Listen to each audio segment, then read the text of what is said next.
Every powerful empire in history has eventually met its downfall. And though the stories sound different, wars, revolutions, invasions, the real cause behind each collapse is often the same: the death of its currency. It's a quiet kind of destruction. No armies at the gates, no dramatic last battle, just numbers that stop meaning what they used to. Take Rome.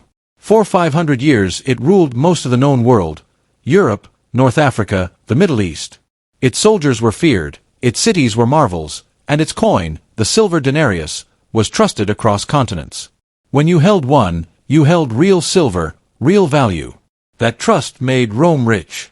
It built roads, armies, aqueducts, an empire that seemed unstoppable. But power breeds excess. Rome began spending far more than it earned: endless wars, bloated bureaucracy, handouts to keep the public content. To cover the cost, emperors did what governments always do when they run out of money: they started diluting the coin. Less silver, more cheap metal. Over time, the money lost its meaning. Prices soared, trade collapsed, and faith in the empire's economy disappeared. The soldiers who once fought for silver began demanding payment in goods instead. And the empire began to crumble from within. Rome wasn't alone. Spain, flush with gold and silver from the New World, spent itself into ruin. The flow of treasure only made it more careless, printing wealth faster than it could create real value. Inflation devoured its riches, and its empire faded into history. Britain, too, once ruled the global economy. But after 2 world wars and unsustainable debt, its currency faltered, and within a decade, the empire was gone. 4 times in recorded history, the same story has played out: military overreach, runaway spending, money printing, inflation, loss of trust, collapse. Each time, leaders swore their empire was different. Each time they were wrong. And now, in 2025, the pattern is repeating again, right here in the United States. The signs are all there. The question isn't if the system breaks, but when. This is the story of how great nations destroy themselves, not through enemies at the gates, but through the slow decay of their own money. But here's the thing about empires: they're expensive to keep alive. Every generation, Rome pushed its borders farther out. Every victory meant new roads to build, new forts to defend, more soldiers to feed, and a bigger bureaucracy to manage it all. The empire grew richer, yes, but also hungrier. Eventually, the bills grew larger than the treasury. And when an empire spends more than it earns, it always reaches for the same solution: the money printer of its time. Enter Emperor Nero. Ruling from 54 to 68 AD, he loved luxury as much as conquest. But when the empire ran short of silver, Nero didn't cut spending, he cut corners. He quietly reduced the silver in each denarius from pure to about 90%. It didn't sound like much, but that small change let him mint more coins from the same pile of metal, 11 instead of 10. More money, same silver. The illusion of wealth. That was the beginning of the end. Over the next 2 centuries, emperors kept repeating the trick, each one shaving a little more off the silver content to fund wars and pay debts. By the time Emperor Caracalla took power in 211 AD, the coin was half real silver, half cheap filler. And under Emperor Gallienus, just 50 years later, it was down to 5% silver, barely more than dust with a shiny coating. Imagine being a Roman soldier in that era. Your pay looked the same emperor's face, same coin, but it was worth a fraction of what your grandfather earned. Prices exploded. The food that once cost 1 denarius now cost 50. Farmers stopped accepting coins altogether. They wanted gold or goods. Soldiers refused to fight for worthless pay. Even tax collectors couldn't collect taxes anymore, because nobody wanted the empire's money.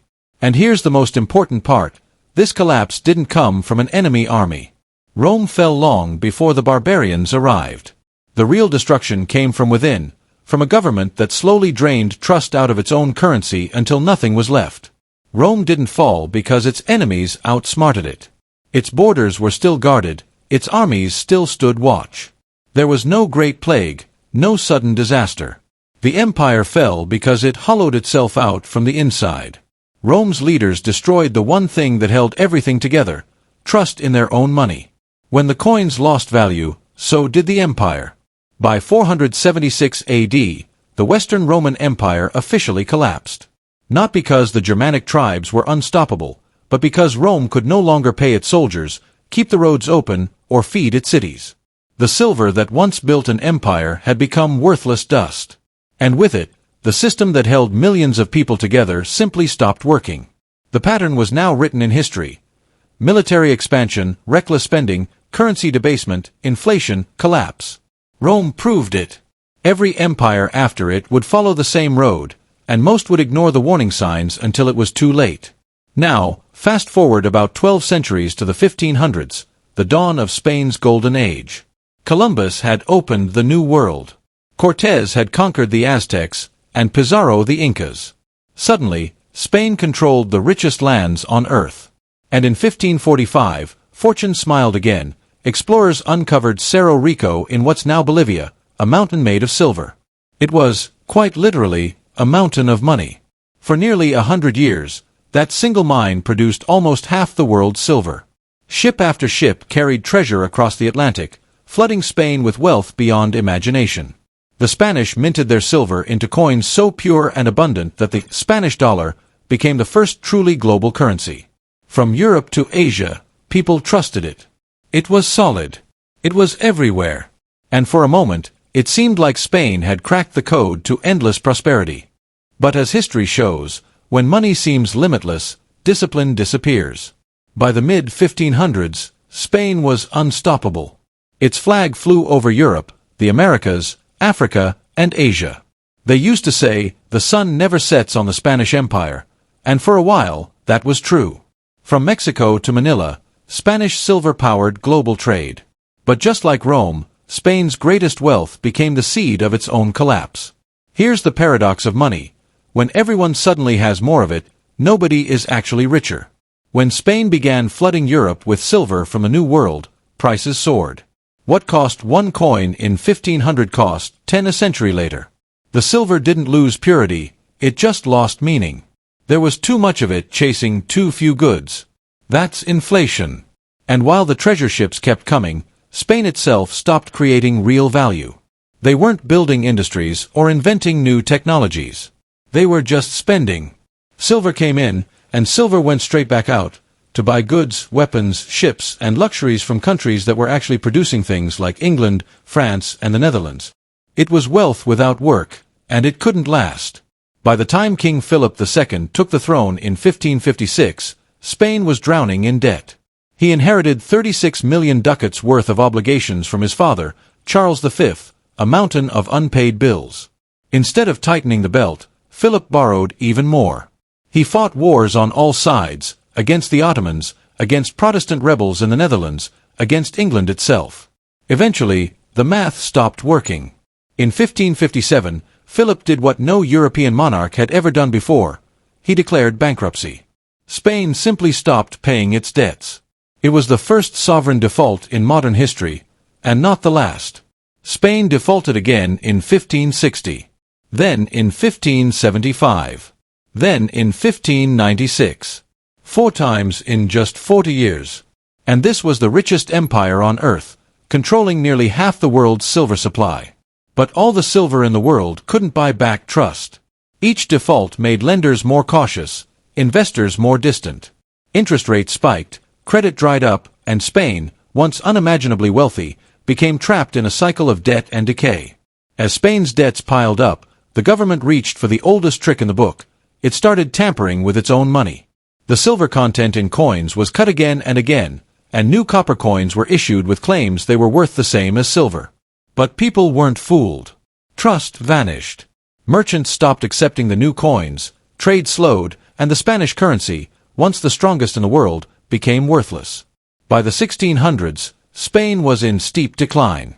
The army couldn't be paid, the colonies began slipping away, and by the time the 30 Years' War ended in 1648, the empire was running on fumes. The Peace of Westphalia didn't just mark the end of that war, it marked the beginning of the end for Spain as a global power. By 1700, the empire that once owned the world's treasure had spent and borrowed itself into irrelevance. The pattern was clear: massive wealth, reckless spending, mounting debt, currency collapse, and finally, decline. Spain proved that no amount of silver could save a nation from its own financial blindness. Then came Britain, the largest, longest-lasting empire the world had ever seen. At its height in 1922, the British Empire ruled over 458 million people, a quarter of the world's population, across every corner of the globe. The saying, "the sun never sets on the British Empire," wasn't poetry, it was geography. Somewhere, at every moment, it was daylight under British rule. And the foundation of all that power wasn't just military might, it was money. For more than 200 years, the British pound sterling was the world's anchor. Over 60% of international trade was priced in pounds, and the pound's strength came from one simple promise: it was backed by gold. 1 pound equaled a fixed amount of real, physical gold, the ultimate guarantee of trust. That trust made Britain unstoppable. The empire could borrow endlessly to fund wars, colonies, railways, and naval fleets, all built on credit, all supported by faith in the pound. But credit always comes with a cost. When the First World War erupted in 1914, Britain borrowed like never before. The empire mortgaged its future to fight a war of survival. In just 5 years, national debt exploded from $650 million to more than $7 billion. The empire had survived the war, but its currency, its foundation of gold and trust, had been shaken to the core. In just 5 years of war, Britain's debt didn't just rise, it exploded. From $650 million before the war to over $7 billion by 1919, a tenfold increase in half a decade. To keep the empire's war machine running, Britain borrowed from everyone: its own citizens, its colonies, and especially the United States. But to fight that war, Britain had to make a devastating trade-off: it abandoned gold. When World War I began in 1914, the government suspended the gold standard. The pound could no longer be exchanged for real gold. It became paper-backed only by promise. To fund the war, Britain printed money. And while that helped win battles, it quietly destroyed the foundation of its currency. After the war, Britain tried to turn back the clock. In 1925, Winston Churchill, then Chancellor of the Exchequer, made the fateful decision to return to the gold standard, at the old, pre-war exchange rate. It was a noble idea in theory, but in practice, it was economic suicide. The pound was overvalued, British exports became far too expensive, and factories went silent. To protect the currency's illusion of strength, interest rates were kept painfully high. The result? A stagnant economy and mass unemployment. By 1931, Britain was forced off gold again, this time for good. The pound was devalued, and the world's faith in British money began to fade. Then came World War II, and whatever strength remained was spent. Britain entered the war already buried in debt, and when it ended, the empire was bankrupt. By 1945, national debt had soared to 270% of GDP. Cities lay in ruins, industry was shattered, and London owed the United States billions. While the war still raged, world leaders met in 1944 at Bretton Woods to design a new global financial system. For more than 2 centuries, the British pound had been the center of global trade. But at Bretton Woods, that era ended. The US dollar, backed by American gold reserves and industrial power, replaced the pound as the world's reserve currency. Britain still had history, but it no longer had the gold or the economy to lead the world. The decline that followed wasn't sudden, it was slow, painful, and humiliating. In 1947, Britain tried to make the pound freely convertible again. It lasted only 6 weeks before a run on the currency forced the government to slam the doors shut. 2 years later, the pound was devalued by 30%. In 1967, it happened again. Each devaluation wiped out savings, crushed confidence, and confirmed what everyone already suspected: Britain was no longer a first-rate power. The empire began to unravel. India won independence in 1947. Egypt nationalized the Suez Canal in 1956, and Britain's attempt to take it back ended in a diplomatic disaster. One by one, the colonies drifted away, not because they were conquered, but because Britain could no longer afford to hold them. By the 1970s, the nation that once ruled the seas was on the verge of collapse. Inflation hit 25%. The government had to beg the International Monetary Fund for a bailout, a moment unthinkable just a generation earlier. The pound, once the symbol of global stability, had become a symbol of decline. The empire that controlled a quarter of the planet lost everything, not to war, but to debt, money printing, and the slow erosion of trust. Britain's fall confirmed the pattern: war debt, money printing, loss of confidence, collapse. Even the strongest empire can fall within a single generation when its currency fails. And that brings us to today, to the modern empire built not on legions or colonies, but on the US dollar. Since 1944, after World War II, the dollar has been the backbone of the global economy. The Bretton Woods Agreement crowned it the world's reserve currency, backed by gold at $35 an ounce. Every other nation tied its money to the dollar, and the dollar, in turn, was as good as gold. It worked, at first. But power always tempts overspending. By the 1960s, America was fighting the Vietnam War, funding massive domestic programs, and maintaining a global network of military bases, all at once. The government was printing more dollars than it had gold to cover. Other nations noticed. France, under Charles de Gaulle, began demanding real gold for its dollars, and others quickly followed. Gold started draining out of Fort Knox. The world had called America's bluff. So, in 1971, President Nixon shut the gold window. Overnight, the dollar, once backed by gold, became backed only by faith. The United States had officially joined the long line of empires whose money was now made of promises. At first, the system held. The 1970s saw the creation of the petrodollar, where oil, the lifeblood of modern civilization, was priced exclusively in dollars. That deal kept demand high and the illusion of stability alive. But the spending never stopped. In 1980, U.S. national debt was under $1 trillion. By 2000, it was $5.6 trillion. By 2020, $27 trillion. And today, in 2025, it's over $36 trillion. A 40-fold increase in just 45 years. The printing presses never cooled. Since the financial crisis of 2008, the Federal Reserve has created trillions of new dollars out of thin air, quantitative easing, they called it. During the COVID crisis, more than $4 trillion was printed in just 2 years. More new money than in the entire previous century combined. We were told it wouldn't cause inflation. We were told this time was different. It wasn't. Inflation hit 9% in 2022, but anyone who buys groceries or pays rent knows the real number feels far higher. The dollar's value is eroding, slowly at first, then faster, exactly as it has in every empire before. And while the U.S. prints and borrows, the rest of the world is quietly moving on. In 2000, nearly 70% of global reserves were held in dollars. Today, it's down to 58%, and still falling. The BRICS nations, Brazil, Russia, India, China, South Africa, along with new allies, are building trade systems that bypass the dollar entirely. They're using local currencies, creating new payment networks, and buying gold, lots of it. Central banks everywhere are diversifying out of dollars, preparing for a world where the greenback is no longer king. It's the same story we've seen before, the same warnings Rome, Spain, and Britain ignored until it was too late. And just like Rome, America faces the crushing cost of its own reach. The United States maintains nearly 800 military bases across more than 70 countries. The annual defense budget tops $800 billion. The wars in Iraq and Afghanistan alone cost over $8 trillion. Empires are expensive. They always are. Rome couldn't pay its legions once its money failed. Spain couldn't sustain its fleets after drowning in debt. Britain couldn't afford to hold its colonies once the pound lost its power. And now, the question isn't whether the U.S. is following the same pattern, it's how far along we are. History doesn't repeat perfectly, but it rhymes loudly.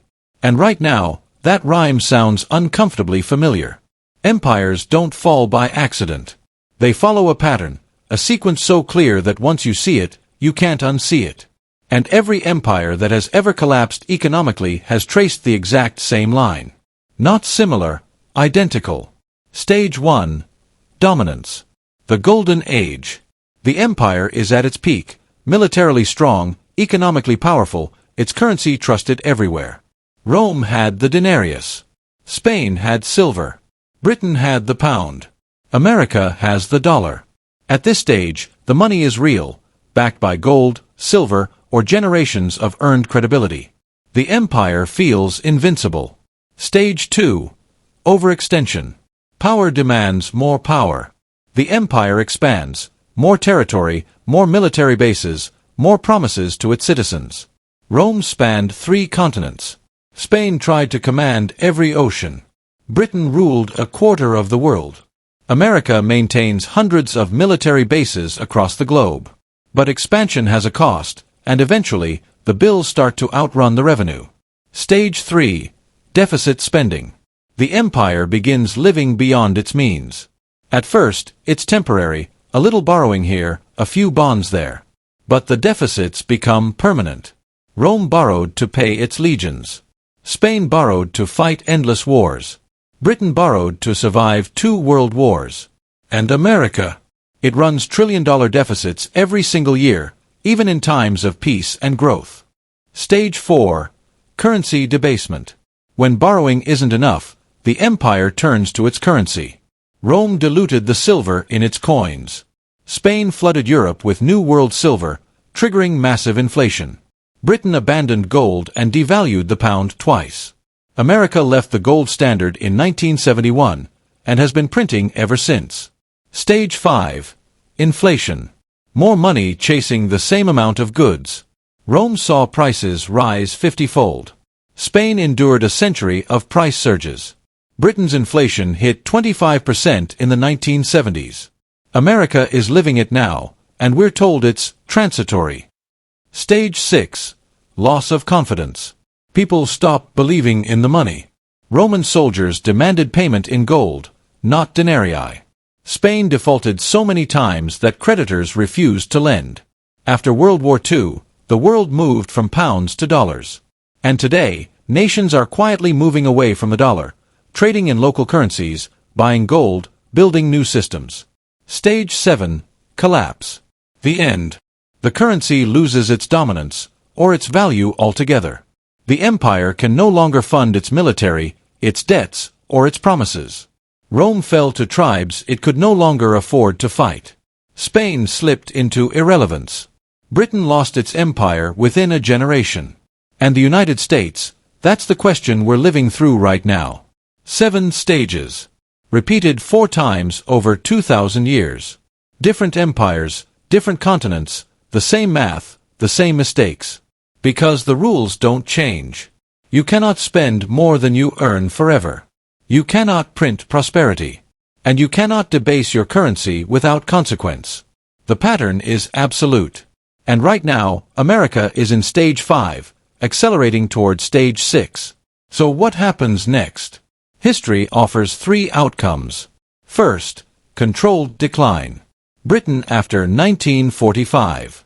They lost the empire, lost reserve currency status, endured painful devaluations, but the nation survived.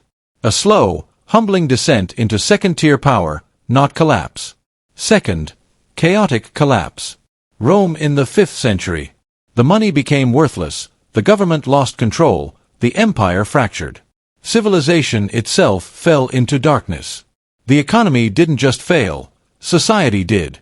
Stage 3. Reset and restructure. This is the rarest path, the chance to rebuild before total collapse. A new currency system rises from the ashes. Maybe it's backed by gold again. Maybe a digital reserve currency takes the lead. Maybe China's yuan, or a mix of currencies, replaces the dollar. The old system dies, but a new one takes its place. Painful, yes, but survivable. And that's where we are now. The United States is standing at the crossroads. The math no longer works. The debt can't be repaid, not at its current size, not with the current spending. 3 options remain: default, inflation, or restructuring. Default would shatter confidence in the dollar overnight, the end of its global power. Inflation is already here, eating away at savings, quietly eroding trust. Restructuring, the only real path forward, would require a kind of political courage we haven't seen in generations. And here's the terrifying difference between America and every empire before it. Rome, Spain, and Britain-ruled regions. The United States underpins the entire world economy. When the denarius collapsed, Rome fell, but the world moved on. When the pound lost its crown, the world adjusted. But if the dollar falls, it won't just be an American problem. It will ripple through every market, every central bank, every nation on earth. Because the dollar is the system. And the pattern, the same one that's played out 4 times before, says it's coming. Not prophecy. Precedent. Rome debased its coins to pay its legions. The denarius died. The empire fell. Spain flooded the world with silver until it drowned in its own inflation. The empire faded. Britain borrowed to fight 2 world wars and lost its currency and its empire in a generation. And now, the United States prints trillions, piles on debt, and insists it's different. But it's not different. No empire ever is. The pattern doesn't care about pride, or politics, or promises. It doesn't care about technology or military might. The pattern is economic, and economics is just math. And math doesn't lie. You can't print prosperity. You can't borrow forever. And you can't debase your currency without destroying the foundation it stands on. 4 empires. 4 collapses. 4 identical stories. The only question left is when. How long until the world loses faith in the dollar? How long until the debt becomes unpayable?